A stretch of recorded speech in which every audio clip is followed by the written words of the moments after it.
Okay, so if you're like me, you're here because your alarm has been going off after 30 minutes right after you installed it, and you've looked at all of your circuits and you figured out that your circuits all feel fine, so you almost feel like you have a defective alarm.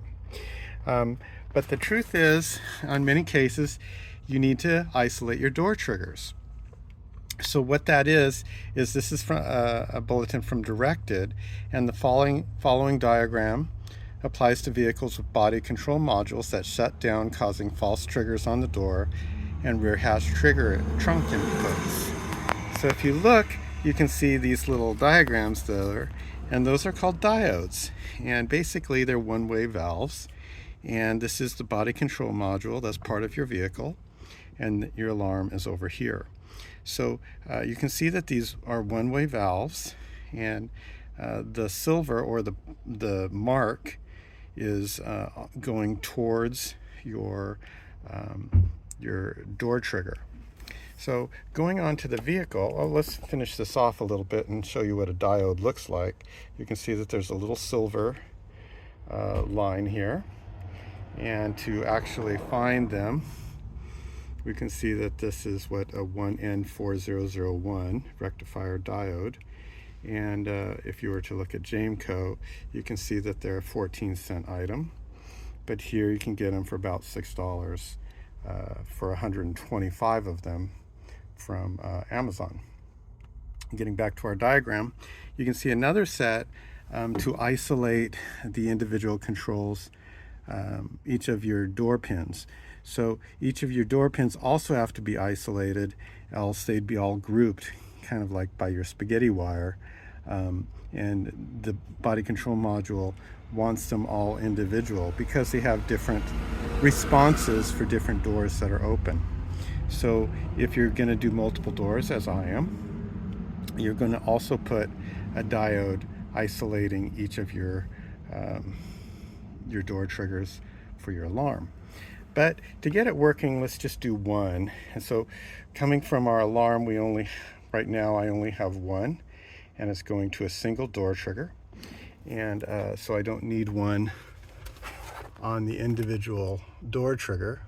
You can see I just disconnected it for a moment to test it.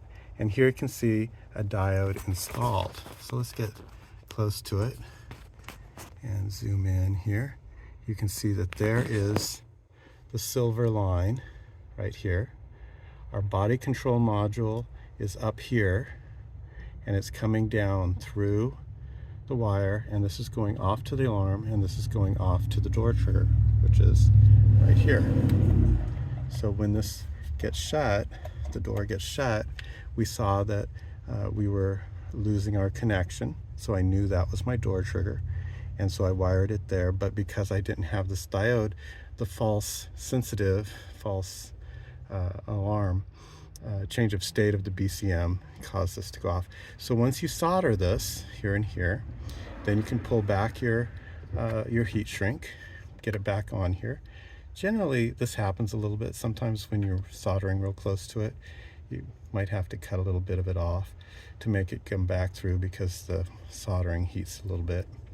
But once you pull it back down, heat it, and then you'll be nice and sealed. If it doesn't seal perfectly, use your electrical tape to finish it off, because right here it kind of goes two directions, and I'll need to wrap it a little bit on the ends. But but if you're going to have that much taped, it's best to use a little bit of heat shrink to get it mostly covered. All right, so then, and do use the Scotch, which one? I think it's Scotch 33, isn't it? Super 30, yeah, I think it's Super 33. Super 33 is very flexible and a very good tape, and it won't come off like some of the other tapes. You'll notice it's a little stickier, a little more flexible, so it'll feel more stretchy, and it'll also seal. So you're pretty safe to just tape connections after they're soldered. Where I'm zoomed in, let me zoom out. So you're pretty safe to just tape them and not have heat shrink on it.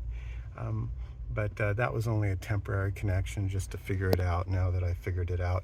And also I have to wire my other door switches, so they're all gonna spaghetti up to it. So I'll have a diode coming off of each one, going off to each of the different passenger door and the sliding door on this van. So now that I know what to do, and it all worked perfectly now.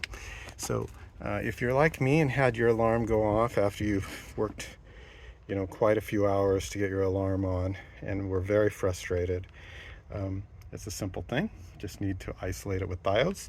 Not too expensive, $6 if you're going to buy them from Amazon, and you'll have more than enough forever.